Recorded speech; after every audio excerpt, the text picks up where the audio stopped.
SENSIARI le PANGPAR THILTITHEI ziak tu vanlal ne khiang te he thon thu hi miss RM ruating en te hian lo ngai thave sela ani hi thu le hlalama miril takani wangin kan thu le hla te ro ngai thla dan tok athiam karinge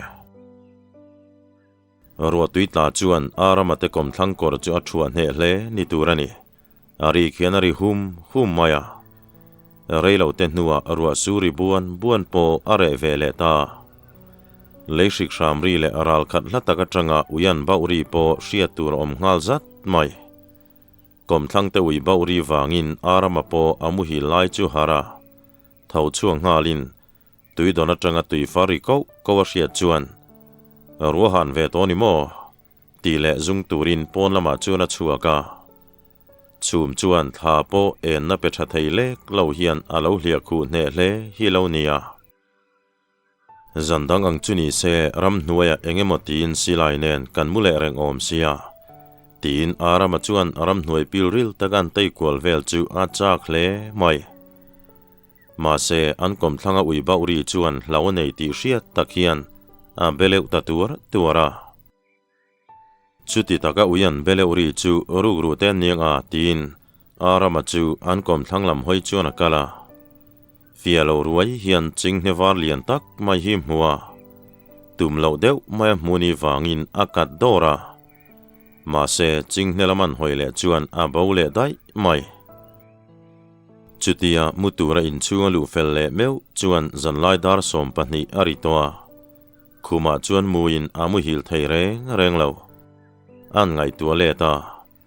ano pan laya mu thin ching hiang nge mai kha ni na sia maga tiang reng hle mai enge mo ngai tua khopui lama zirna wanga hun enge mo chen om to a thian pa thu soi pol manga thu nei na in pe chopin million che thian an che suwa danglam na ro pui thlen thei ro chu an wang phar sia nei lo na tharau ma chuan chungin huai sen takin sualan khoi thin sia a ti te chuan ngai tua chuaka ma se sual kan ti hi eng chen chia nge ti hi ama le ma chu ain zota sual hi chu a hun le muna zira danglam mai ani theyangem ti te le sa ko huang chu ngai ro sual kan mu dan le shil fia dan in ang lo lutuk te chu angai tu na lua tu ni boka chuti anga enge mo ngai tu lai chuan alo mu hi la amumanga chuan mun nuam tak pakhata hin lo omin lui luang ri le sawasham ri te chu in choyati hle mai lui tui thiang taklama chuan akal pheya sangha danglam zet mai muin manan tumroka boya thoro tiri wang chuan har ta zoka rualo surseng sengawang chuan tholo hai ve dawani anu do thangi chuan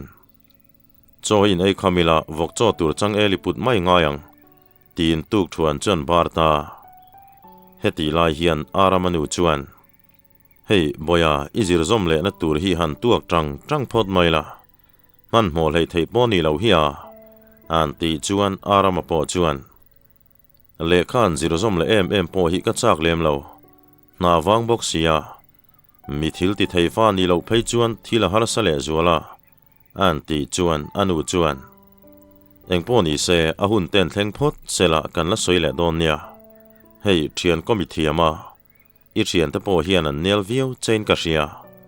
I thian te hi imitan tlung zo lo ani point mi hriat lawa zilla mi kianga chuan fak ram thi lang che chu chuan thian zom na hum thei hle nia an tia tuk thuan an ei kham meu chuan chang el puturin aliam ngala an veng nula ruati aru ka veiruk ve ziale thlem na mit meng duam na laka la atlom du lo zia tele athiang lim na vong him turin chakna thahruia nei fe tian soi hria thin te wangin angai sang ru hle mai nima sela mangai na tui puya in chia puya tan em chuan hriam hum lawa sapui be ang tluka angaya ma se sual na khurlu pui tlak moina kol tu ni ti tu pon an hai si lo chutien ngai tua reu lai chuan changel mun chu a thleng ta chang el then khat chu sanghal hian alo nor thlu ti hriat takin an hnu chu lo chiar dup maya khayo silai kalek chu alo chu apoi mange han tibal balin chuti lai chuan chaklama mei chenwiri yang tak chu hreta hriat chian tuma abengan do hnain nuiri bok chu hrelea thom dim tak chuan pan hnaya a chakloka chuan chengnewar bok chu hmuleta a mela chu nelom em mai le ngala hetiang lama an khoputar puzorema tunma salave theitak ton riat nga ve tak chu zo tumin man mo takin kholama chuna holea a changel putpo chan man lovin puzorema tena chuna tlanga vengthang lama ni wangin a kalwang wanga puzorema chuan hnang lo hlain a thapar tin khaboite itan ka hlan ti hla puwan khama phua chulo savei ruta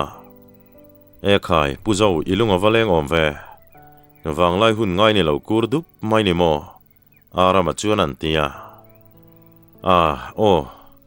doi fa pa te lol chu inu dam tha mo engei du ve te miela lo tin an khu puak thaka arama chuan a thil ton chun shilin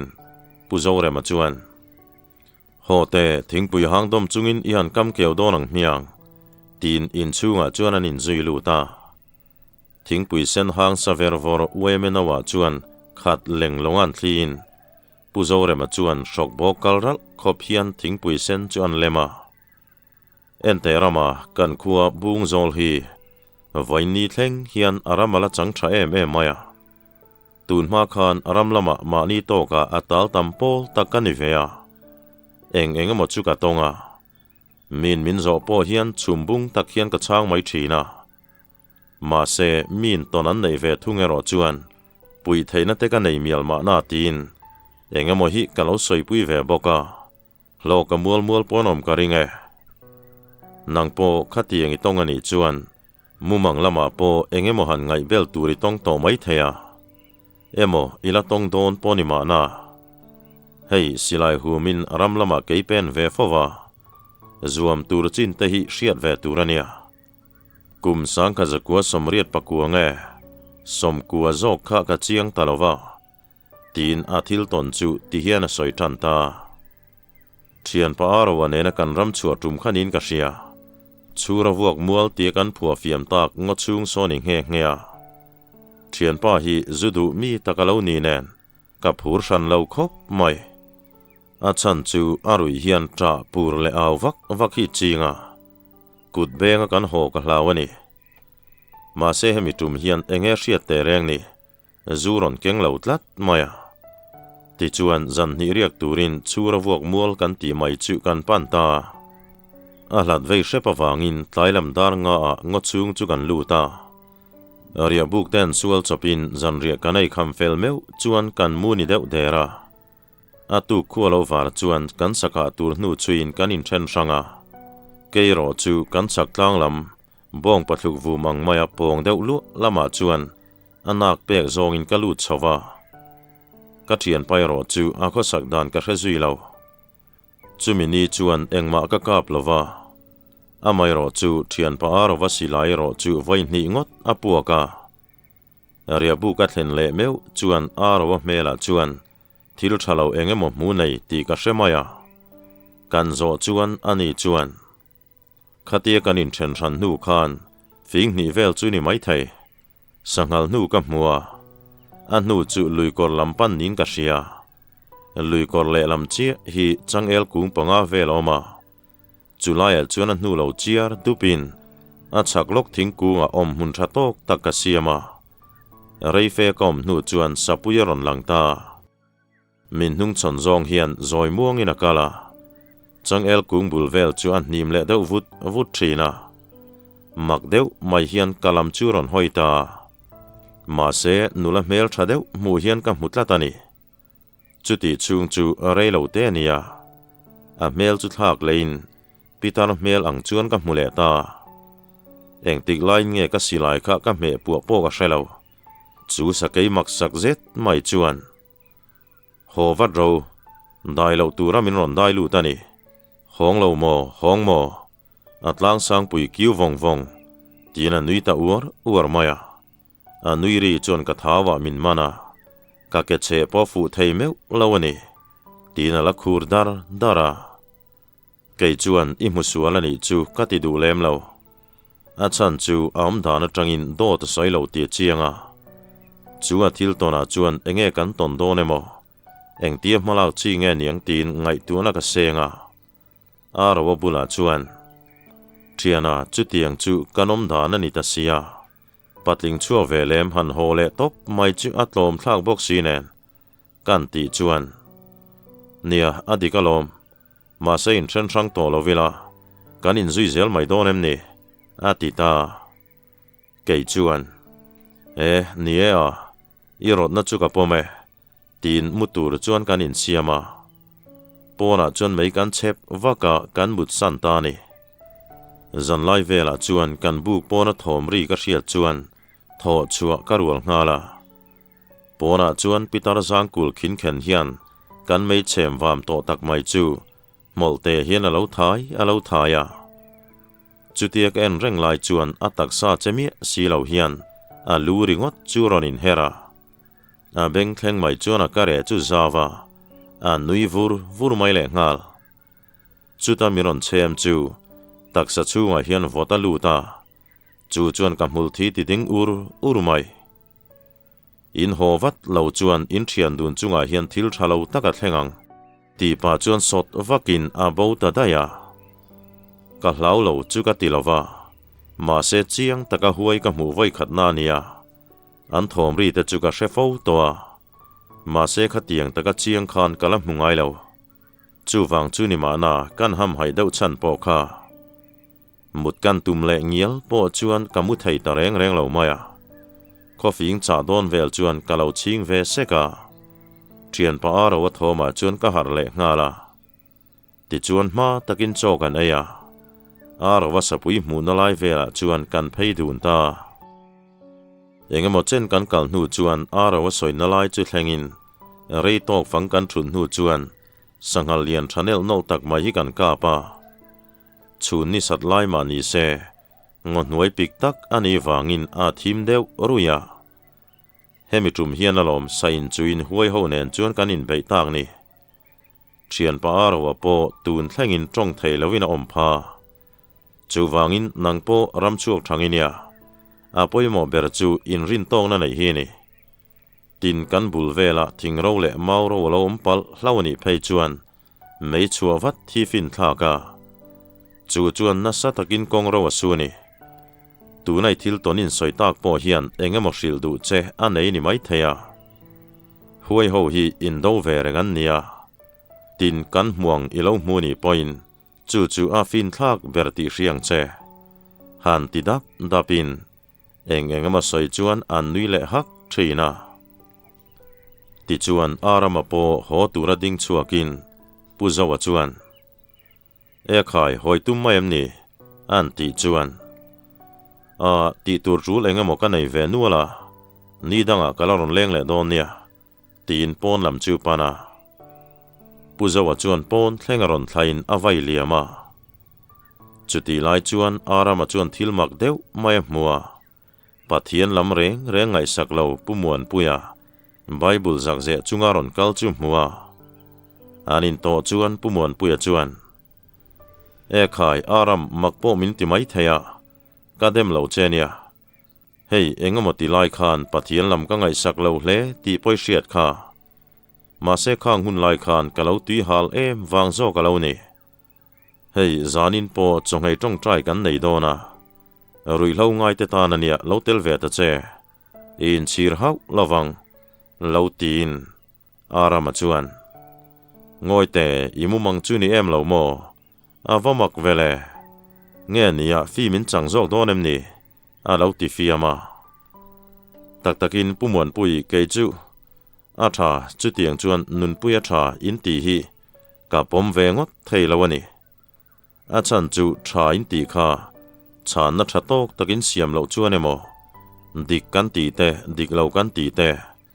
tha kan ti te hi zir chiang masami alova thiam taka midangin an soya wang kan pomani chuan kei chuan thil sual lian tak tia kain ngayang tina kal tanal nala thil dang zong ai chuan an khopa puar wa tong thei ta lo dan chu a vei zo ka huaya wanga tong thei lo ngot mai chu ti dam dana ngei po aringani chu ti ngai tua nau lai chuan an ina lo thleng reng to maya anu chuan oho vok choi lo chum do ne motia a lo tia arama chuan nia poimo thila kan chuo lo kan nie tin vok cho chum chu siam ngala ni tla felti chuan chon ei ve chawa anu chuan boya ka soi fo thin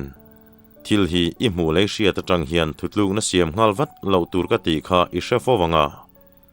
chik takin ngai tu na mang ma sa thin la kan thil mu le en hi asatli aom vea kan thil en lai mu chiane ro chu kong dang dai ni kan thil mu chiang taka hriat thiam na chu pathum na ni thung kan hriat thiam sa zir chian le chu athuk fe zo ka kan zir chian sa ataka hlen chua chu apoimo berani fo ti ka soi thin hi chu non fo wang che an tia arama chuan kanu thil dang dai mi hring hi kan mak ka ti thin thil ro pui tak te kan an tia choi moina kan donga nuam kan ti asual na em po ka hrelo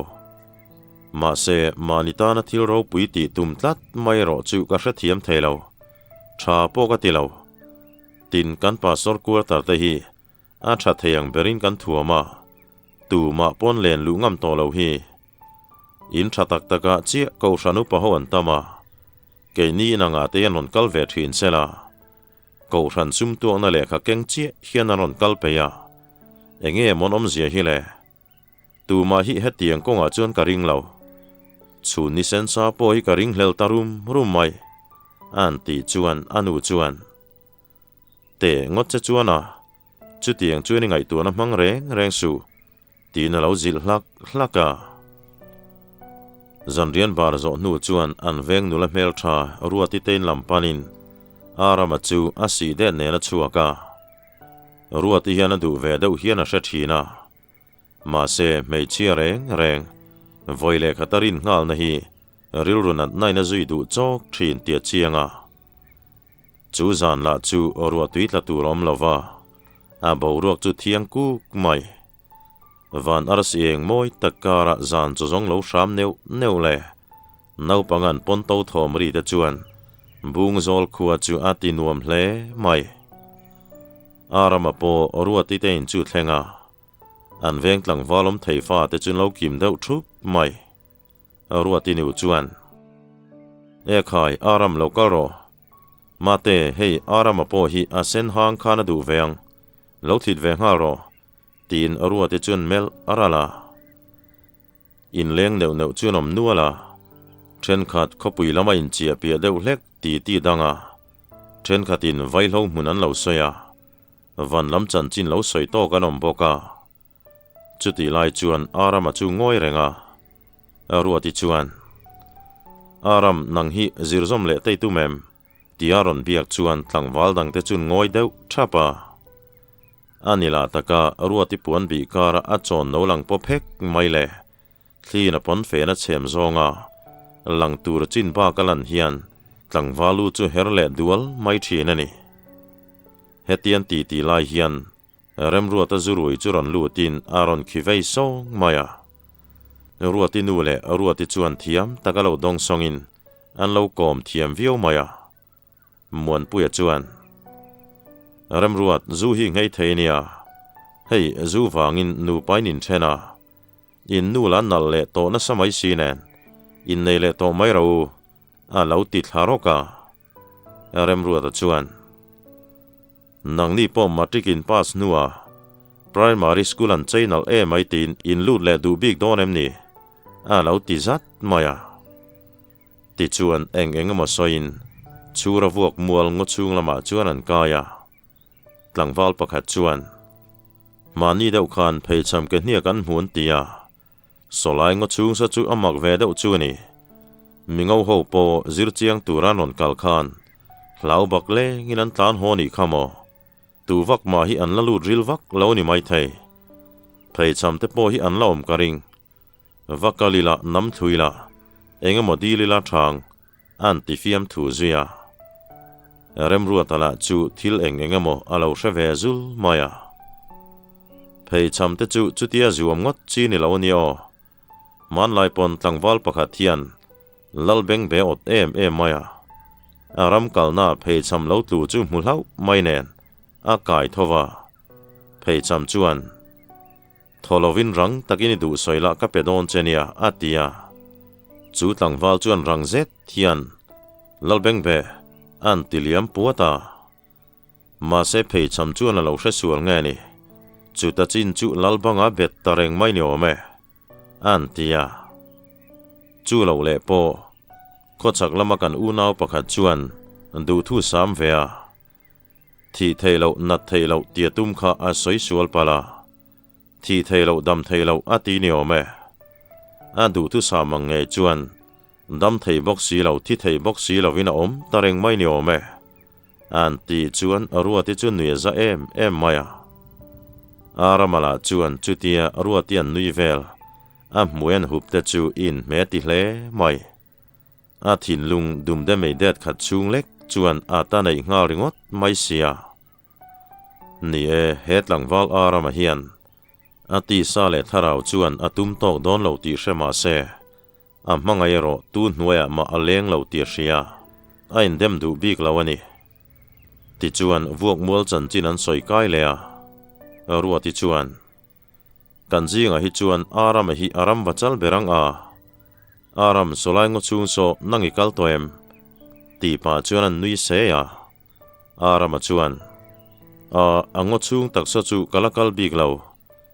a bulvela pachang luai ro sa chuan sanghamanin kakal ve towa an ti chuan arem ruata chuan ani chuan ngo chunga soni lut ngamem a lautia a thutak phian mai le ngal arama chuan nui sukin eng mokan munga beram no pian mang ne ma chon lek kan ni don sia ke ni ta na han ra lu na chi ni don em ni an ti chuan arem ruata chuan man dewa barama mi thingzai pathum te po kha voin ni thleng hian an chin kan hrezui ta lova amak ngot mai songa chung sa chu adang lam deuh chu ni an ti le chuan arama chuan dailu chak na nei tatlat maya leng ho ar khon hun vela chuan arama chu ho tumta ruati chuan uaram lo leng le thin ro voi thum vel chi ilaron leng in kasia ti pa chuan an mel arala nie kalo tum don nia tin soile mai tura shelo ho pa chuan zozial han lakain len moi ka sui lung le na bang thelo biang no te thang thuai sa pui par khu ma awang lai nun mang du nin tia zai horat tarat lai chuan patling pathum hian tlangwal chuak tir or hi an lo piai deuh hleka arama chuan khai ka padonga te chu tinge kim boy chu an ti chuan hei azuru in mi chan dana dik to lova kanan piai dewani hi pudonga chuan lo tia Kimboy tinge upazok te chu za sham tura ni ngai ti pa chuan an kai thovin Kimboy a chuan nia ka holam kha helai kong hi te veng reng sia ka lo nek na deuh nge ni ka lo ngai tua chang to lova ngai dam chu ka dil ngei maya ka soi zo rual in kut min thang hal mai ni tin a thin chu rim ve hle maya arama chuan anin thlenga tha Kimboy chuan uaram tlem te tala hausak ve hi chu ka chak deuh thin zom na keng tel sia ma se ke ni chuan kan thei ve lawani chu wangin kaumom hian kaum top mayang ming that na la ni se dong lu liana fa pata ture mon ti veka an ti chuan aram ngai tu na chu ti thui hle mai khai pudonga fa pa tluanga te chun felalom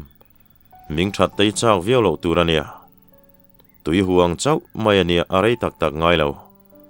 chuai chuan midang ta na mamo chan nei tum zok la mitam zok hi chu keima kani tin riat na hian an lung oi mai thina chu tiang tur chu ni lo ke hi tunge kani ti hi in riat tel tum tur chu lo tin na ziani ramsa chuan mamo nei chuan alung oi mai thina mani mi hring pui za der thiam a piangin mamo nei mai hi alung oi pui ngai lova mi mamo ni hi andu tel thina ni tin zu wang hian boi su isim theinia fawang khonuam tak alo thlen ma hian fur chia hian min bum ro photangai thina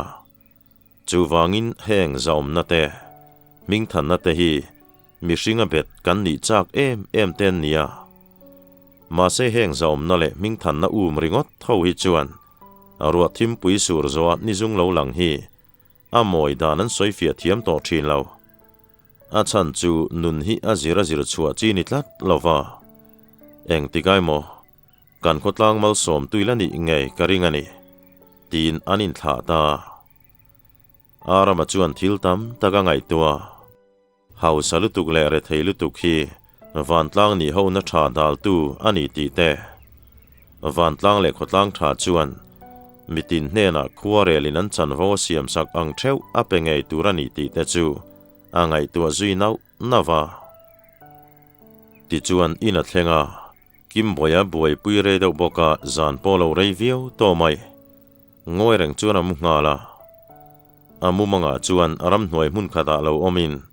chulaya chuan ru ro thanem fe mai hi lo let rum maya makti taka en lai chuan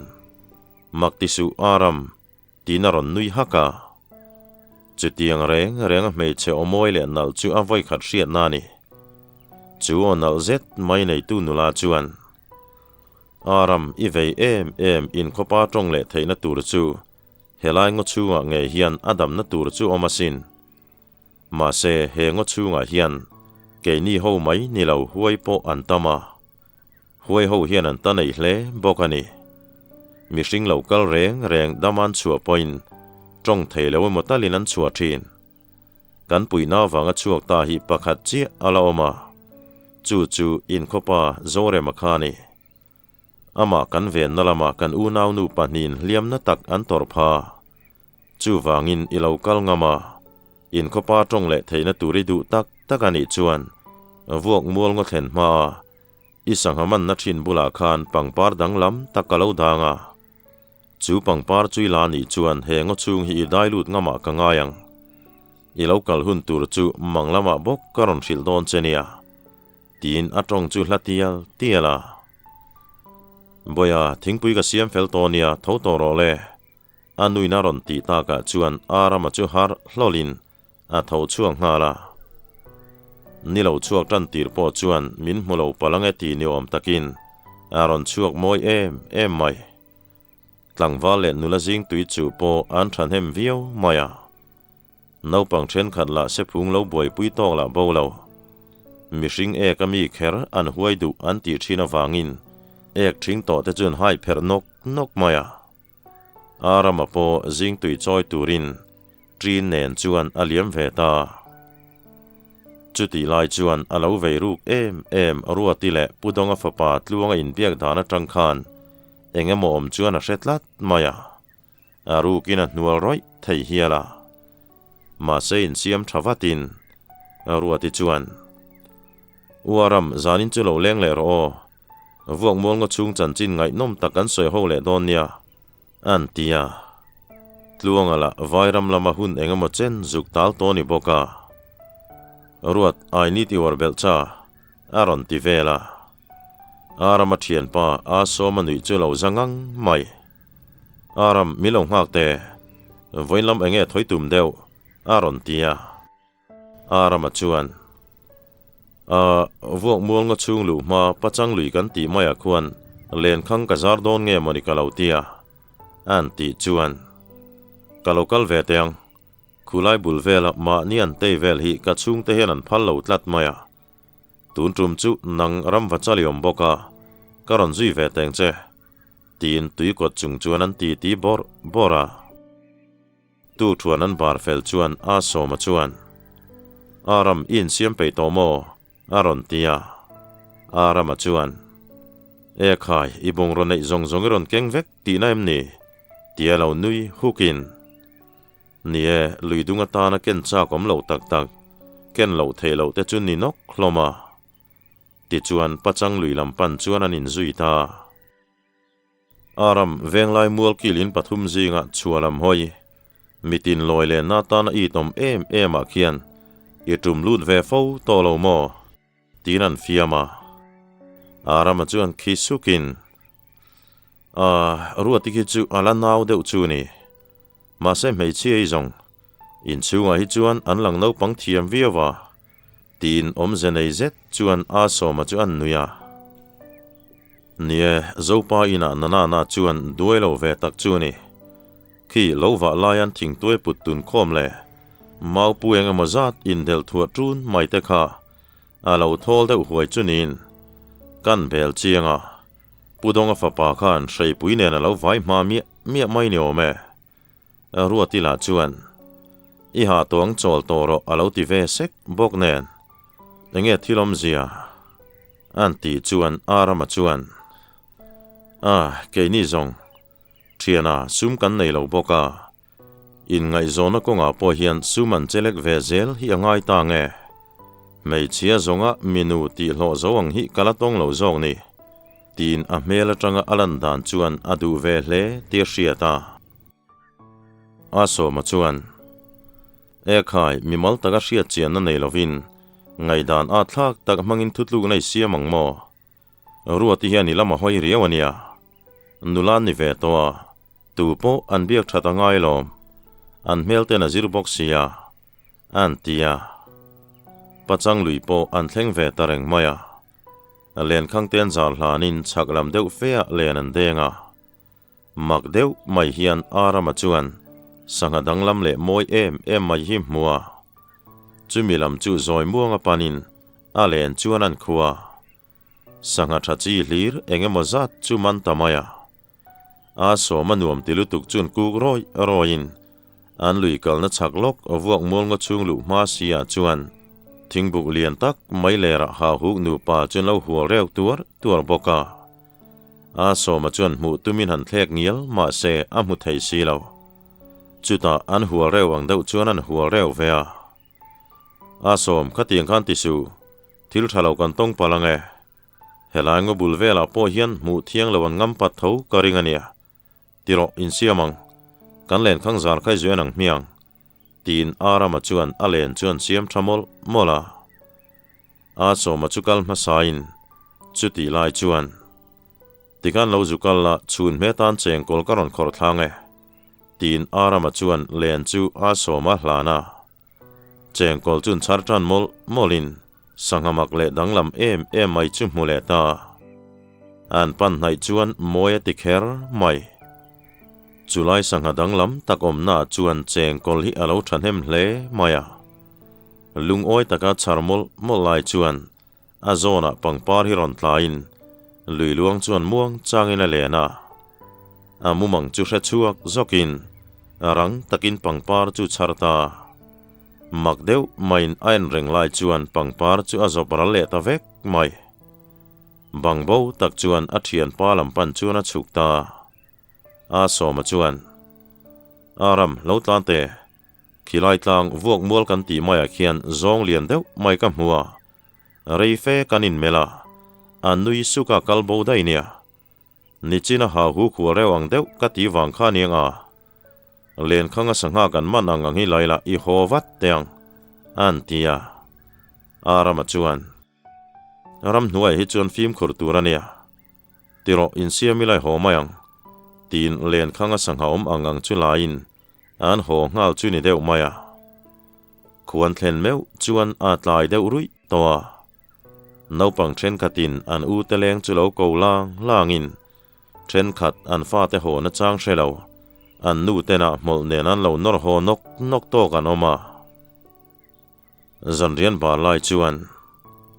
boya hei voin chu karin ain ron man thafu mai voin tlai chu engamati takhian ka khu har em maya tun ma kan kom ve thin thanglo mate khan ngai om kan no pan lai chuan mi pasawa ve hi ka zui thina an thang thleng kam na te hian ka zui zela in kan thlenga ka pi khan ti hian min hril thin lur le tran tlanga la silal nu chong tin le ri chuan puan bu neya a them teng chu zo pui tlanga khama ปวนบางตัววมูรแต่จวนทอกทัชีนั่นนี่ตีนมินสิลชีนะไงน้อมมีกันตีเอ็มเซลไม่นี่ตัวน่ะพอเฮียนวกมวลก็ชูงาโซนลาซีนอมการิงตลัดมายาหวยสวลตักปอนอมจวนลาซีปอนอมเงยยังลาซีแต่พอฮีหวยเท้ามานีเซมีสิงตานะหกสักินนอมเวงไงลวะไม่รอจูอินเรมเสียมนั่นไอปุยเมียเราตูรันติทุงาอันติบอรามาจวนทิลปอยโมตักเชียดเบลเลนง่ายจันเรียนบาร์คำจวนรัวติเตนละมาจวนเลงเลตาวัดเห็นจวนดงเฮาซาฟปาทลวงจูเหลาทุรูนะจุดยามารันเลงลูจูทีกตักเตเฮียนเหลาทีการัวติละมาบุลาเคร์จวนอันทุเวบอกแนนทลวงเมลตังจวนไม่ดีลกูตลางมุทัยเฮียละมาเซอาเซียรอจูทุบชามาจุดที่หลังว่าเลี้ยงคอมตาจูทิลมักจันจีนาบกลูดเลนละเลียนจัวเลยจามชิงแต่ปัญหาตีจวนง่ายท่าจามชิงจวนมานี่บาร์มาทิ้งใจสุยาอินเสียดานจวนทางอันตีไม่มัวเวงมีค่ามานี่จูอาจงกาทักจันจินที่เฮียนสอยปัจจังลุยชักโลกาโซนอากาปัญโยเมขัวปอทิมเดาชุตัวอาจงกาจุนุ่งปัวกาจุตาเลจงจวนโอยกันนูอันนั้นไม่อารอนติตามายาทางจวนจงพวกจุดเหตุทัดช่วยอินอันนะมาเซหันไงเบลจุยตัวรัสเซียตาลว่าจวนอโปเลตาเรลเตียจวนกะลูปเวตองเจอารอนติเลตาจุตาจงจักเจตินัตลานเชียดสันตานิโอเมอันตีจวนอันงอยทับมายาจุมินหูเรลเตียจวนมาจูโฮใจเรลเลตารัวติจวนเราเลี้ยงเลรอตุกินจิงอัตลวงอันตุยมินจอยปุยบากจูเอ็งมาลาวเนียหันติซาปินทินลุงอินันินมัวเลลีปนสอยชัวเวตันตามาจวนกัทินลุงจังเฮียนมีนันรูกชัวใจกับลาวมันนี่เมรินอมเบรโปโลมันลุเบรในไทยนตูรันิพอจวนรูนี่ฮิเรฮาวซีลาวาอันติจวนรัวติจวนไงชาเดวกันเราพอดไม่รอทลวงไม่นี่เราอีจันจินอาจจะจงสอยตู้เตลกาเฮียนเนียกขัดปอยกับตอลดอนเราอันติจวนมาจุลมเล่มายารัวติอินเลี้ยงสัตย์เวไม่กันอีไลโปคานอีตานเฮียนตัวงกติชาเวฟโตทีนสินนังมาดูตูเตจูกลัมจังอันนิงไอลวังตีปาจวนอันนุยสักินตักซาเลริลรูอินมาโมเลอเบยเซไม่ติโหลดลิงตูจวนอันินไนตาเดนโบเชียนในนาชินชัวจิรตีชันปางไงมีเรามิชิงเตปันเนียจิรเทียมซาติโหลดลิงตูจวนรัวติจวนไม่มีชิงวังมาโปเพงเพนุนเนมจิงคลาซารินสิงสางเฮียนฟิมคูร์ตะกินรัวติมวยจันคอยเจวาจุดที่ไลจวนรัวตินูจวนบอยอีวันเรย์เวยินเลี้ยงเตปอนละหัวเรียมเหล่าฮีอารอนติตามายามาติไงเนชเหล่าเละจากบ็อกซีจุนเฮร์วัตินงอยเร่งจวนกัลตันนัลรัวตินูขันที่ลมเสียเทียมังเอ็มเล่ตีแต่ไงตัวอินจากลุตุกจูริใจหน่วยจนเลี้ยชัววักมายามาเซเรย์เหล่าเตชุงจวนมุฮิลซุยามุมังอาจวนไม่เชื่อมวยไม่เฮียนปังปาร์จุยละตาบกาตูทวนอินบาร์โซหุนาจันนิเรียกินิรอนคัลโดเนียตีนอรีจวดเลียงอินมวยตักเจตานีมาจวนกันดูเฮียนพวกมัวงชุงจุดได้ลูเรมติโดนเฮาเหล่ามายเองตินเงียงอันติจวนขัดเตียงละมาขัดจวนไงตัวน้ำมังบวยดูสูอินเลยปุยาสังหารนูกันหนุดเชียงจูอินุนเชโดนาเรียกตูรินนอร์ไงโดนเชียจูมีหุ่นเรมจางจูอินพวกมัวงชุงจูเนรอนกัลโดเนียตีนตรงรีจูละเลตเตียละติจวนอันกอมทั้งวิบารีวางินมาจูฮาร์ตาอันทอชัวจวนอนุเมลมุสีเลาตุยจอยตูรินเลียมงาลา ina thlen le chuan anu chuan boya ipa puye ten lama kan chowa ipa puyan sanghal nu kan lei puya mu ni ome ama la khopui lama kala ngai bok nen i thian a soma ka somla zan ri kin wa chang mai teu chuti lo zong kan thlai suwa sam chevek mayang an ti chuan kanu keiman ka kalange mingai tu su a lo tia oi ma ni chau te chuan ti chi donem ni che chual pal pom thei nia anui nan ti chuan kanu leipui mai nia chen vel nuam boka thlama tangin ngai chan ma sak phot anga yang chu thian du na kal hi chuan mi hring rim hin na le zual mai maya chu lova thian du na kal kan ni chuan in biak lo thei si lo keima kal ka du zo ke tin tu thuan chuan bar dun ta ti chuan arama chu asilain en dik lai chuan anu chuan boya phim khu ro tin anin vai liam ta anu chuan ngai tu hle mai nie ming that na le choi moina mi hring chunga lo thlen hian nu ber hi chon lo ha hle thin ani bungzol khu po fur pui hnuai wangwat le thosikara rim takan thora chu hlim takin an senga chuti lai chuan arama po vuak mual bula an lui kal thin na pachang lui a thleng le to vuak mual tlang la chu heti an mai chuan a ming nen hian ain rem lo hle mai nima sela eng tiang in nge ngo chung hi aw manga amuala phar thain vuak mual tin kalma sa ten lo phua mai jok nge ti ta chu ngai tua ti chuan pachang lui chu akan ta vuak mualam pan chuan lon chawin akal nalam chu dik lo nge kham sang vak lo pakai ngai hi lo om fur maya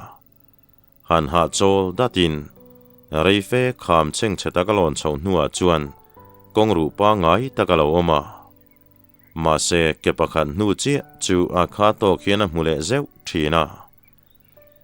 reilo te a chuan akong zo lai chu chiang deuh mai hiana to pa an hoi chho chuan kham sang fe mai lo na ngai le ta reilo ten chol nu chuan khama chuan alon chho le a ma se mong kungin azunga lo chuan a chu mang tangkain alon zunga reilo te a chuan alon chuak ta puk pakhat lo om chuan enin eng de set a mu chuan pumpel the ni ringin alu ta reife kal nu chuan mun pakhat zol rai tak maya chuan a chuang chuaka luite kor luanga chuan in phi fain amang lama hriat thin bok nuiri chu hrele ta voi khat mai ani tolo wangin arama chuan hele vuak mul ngo chung chu karon dai lu ta kan ko pa pu ar wa dam le na tura chuan eng tin nge min pui don tinan hoi kuala a thlang loka tanga tuiron dai chho chak ria hriat chuan na silai cheng chun kaw ngala ma se ain thla dul le rang khop mai me chepian nal em mai korfual khup chen vel ha chu muwa a korfual hangla chu panin amal mum dan le ngau dan te chu amit thla thiam thei vek maya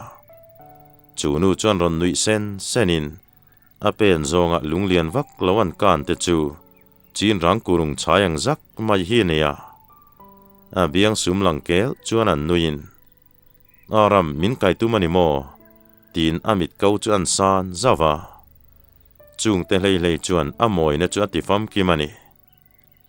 arama chuan asak ruang khu moi tu korfual sen duk chin me ti hle mai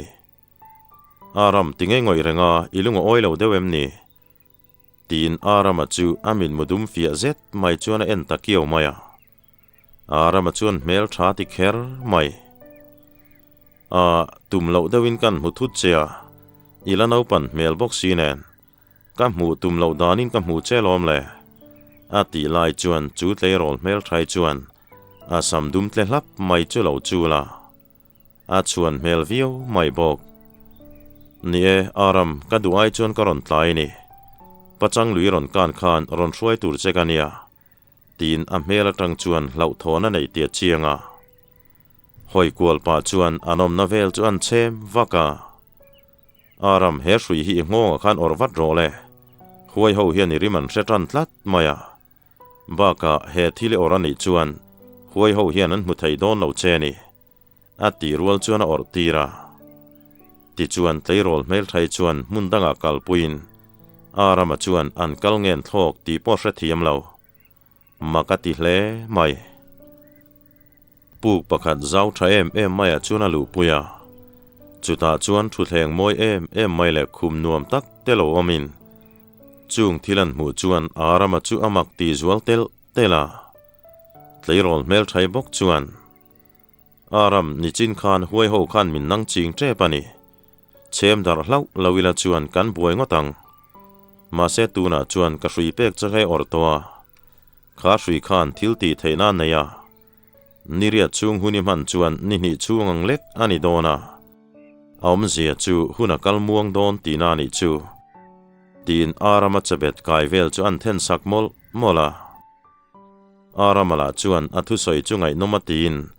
a o chu angai thlakam thei meu lawani chu tleirol mel thai chuan aram ingai tu ka hriani o ti pa chuan an chum tai taya ma se an khonula mel tha ruati chu hre chuakin in su mero chu tum hle thunga ani chuan niria chungin kan khopa puara wadam na tur chu iti fel theiang mo tian zo chuan chu tleiroli chuan ka soita kang khan huai ho ne na inve kual reng kan ni wangin thil hi ati zungzung thei bik lova achan chu in khopa dam le na tur hi pangpar chi khatania chu pangpar chu khoya nge om ka hrebik lo ma se hengo chunga hian om tiro chu ka chianga tin a mel chu an dul dewa ani chuan kan panin kan tang du nanga kan hmu memang kan thu dang lai chuan I ming po min la hril lova an tia ming hi kan nei ve lova hring mi te chuan in lam thiam ve kher lovang ka ming ka soi chuan ka soi zo ve le thei ngil le ngal don thowa chu wangin nangman ka ming phua mai ro an ti chuan arama chuan ole SENSIARI ni mai ro an ti chuan an pahni chuan an in nui vara arama chuan puk chuan fang kualin hoi thoven nana rem chang takani hile ati chuak hluaya vok mualram chu ango thain aram polo phar thavio mai chum pa chuai mai chuan boin savasham thom le sapuyan ha humri te chu a khok le rum thina anom na bulvel chuan kualin tlang sang tak maya hian anlo omreng chunin satharin per zek te chu mu namati kher mai aram kalo zong vak chea heti lamai lo om dai ni mo tin SENSIARI chuan akong aron kuata arang taka akuta chuan lo von sakin katrian hetiang tak hian ani mo vok mual ngo chung hi alo puile an ti chuan SENSIARI chuan nie he ngo hi mak deu mai nia chunglam van boru ka tangalan dan chuan ngo chung len lo mel tak ni ma se ango chung dai lu te ro chuan bozel zong ani hi ani na taka chuan helai ngo chung hi si ngo puyania he si ngo pui hian thon thu thui taka nei ni an ti chuan SENSIARI chu alunga len mel kher mai arama chuan ani chuan kan hriat ve turang chi te ome tian zo chuan an nui rala aram thon thu thui takani tlangsen ko pasal tha kap ku nga wanga hengo pui nei le kan nia ma se kumaliama huai ho hian miron hne chu le ta ni chu wangin kan hne le thaina turom chun chu nang hi nia achan chu tlang bula arsi paria tain tlar huna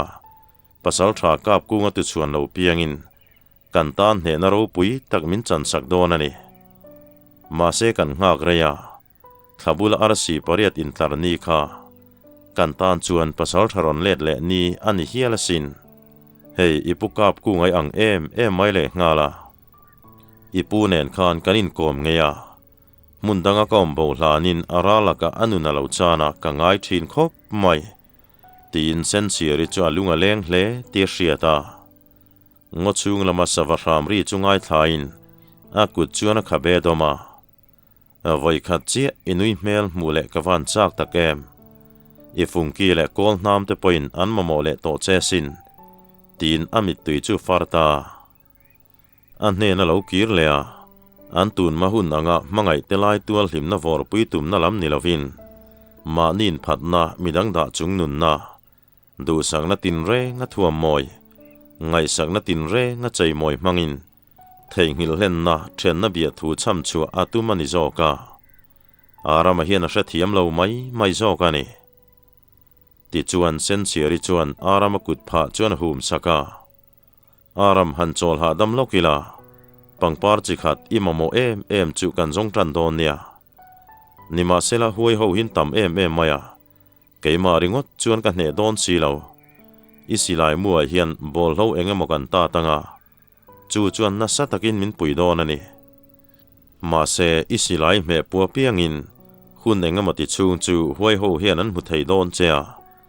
chu wangin kabul hnai om zel don nia tiameng si deuh sap chung chuan an ngok sala nie hela sinula hian arama hi anel tur poni renga thla tu te tangin atan chuan an mi khual hau lawani chu wangin sakhino te anu bula pangchangang mai hian sensiari po arama bula apang chang hi adem om hau lawani ti chuan pu ga tang chuan an chuak dun ta an pialok luite kordai kain tlang sang vak lo lam chun pana hetian kallai hian chir hian ron vomin sensiari chuan rang takina la leta chaklam chun chem vatin natur thom ri chuan chuaka an bulvel thingkung chu cheta sung mai sensiari chuan an tam lu tukani han ti ma se arama chuan a mu ve thei si lo sensiari chuan arama mita chuan zoite hian an chema chuta china chuan huai ho chu mu ve thei ta te tak te nar zum vin ven mai lai tak te le palian deu kare zau em mai te chu chagle thanga tang chuan aronin nek tul maya chu tianga huai ho an mu chiang chu hlau lama po kal to lo asa se china chuan angai om lama kal to zo kani asilai chu puak thuain huai palian deuh pakhat chu du lo payang thor chuan a leng nok maya chu vele huai ho po chuan mu ve ngalin ringmi ron thurol pui hi kan du thu samani tin huai te tak te ho chuan zuang tano nova thingkunga te chuan ban kualin arama chuan chai buaya ma se sensiari bul zela chuan omin sensiari mel po aron danglam ta amit chu atung zonga omin a senra maya arama lamaron tan phei huai te tak te chu an ngonga lo manin an el rirap arapa arama po chuan asilai mu thun lein a theyang chuan a lo ka ve popa asilai mun huat tak sia chuan huai ho chu an mangang ta reilo te a chuan an tlan bo ta duak mai ni sensiari po amit meng churan pa ngai le toin arama chuan ngai vena i thamo an tina man chem tin atak sa te chuan dap kuala nalove eng tin nge kanom zel don a lo ti chuan hei atlai viau to maya zana hian huai ho hin chak le zuala chu wangin zanlama chuan kan riana pu ka malak dan tur kan soya ngai tin pu lama chuan an let le taria zan rian kil lai chuan sensiari chuan arama chuan en wanga aram in khonula chui ngai ve hle ni mo an ti chuan arama chuan makati tul maya aram inau pan lai ta to chin chia bi kinia hun reilo te chunga tan che ka kom thei che ni mai enga hian nang ni ne na in lai chi na siam hi arem ti to lova adu bok heklo ma se nuladangi ngai saklat ti ka hria to hnu po hian nang ngai na na thinlung chuai thei ngai lo chuan min hne tlat mai sia chu thiltithei na thuruk chu eng tiang chiana sange niang le an ti chuan arama po a thil lai lai chu to chatin ani chuan luya sanghanal tak te kha nangma thilti vek hi niang mo tin adil chu tanta kan hun kal to ka mu ti rang che ati rual chuan sensiari chuan dar thalang ang deuh maya hian tun ma thil chu a mu tir ta apukap ku nga ne na anin kom lai tele an khuwa tlang sen te chuam hmu tira thil mak tak mai pakhat sakei mi hringa chang thei hmu chuan thon thu mai lo ngai thin chu ataka ni zia hmuwa apukap kunga nena anin an zia tele SENSIARI tana thian tha ani thin zia te atlom ngai na te midang ming thazok tura du na te chuan aram ngai tu na chu ati danglam chiang khop mai heng hun lai kal thei hi ka wachak takem ati chuak ta hiala SENSIARI chuan kal thei dan chuam te meu mai ke ni ho thla tu te tangan soi dan chuan huai ho hian lunglu danglam em mai an neya chu voin ni thleng hian an hne na tangin kan la lak sak thelo amai ro chu he lunglui kan lak sak thei ni ngat chuan an ro lu pakhat kan zon mu le ngayang chu thil pahnih kan hmua a pahnia kan da ko pani chuan ipu te hun laia chuan i kal thei don ani nima sela chu thon thu nge thudik ka hrebik lova thla tu te tanga kan thu hriat chon ve mai ni e an ti chuan arama chu lo ngoi wangin man lai huna kala chak zia chu a mera tang po chu na hriat thei hialani ole tuntum thena tan chuan du tokila he thon thu hi short story kan tiang deuh khania ma se hei zan khata da zo mai chi ni lo top maya chu wang chuan tun kar chowa kan da chun zom ve mai don nia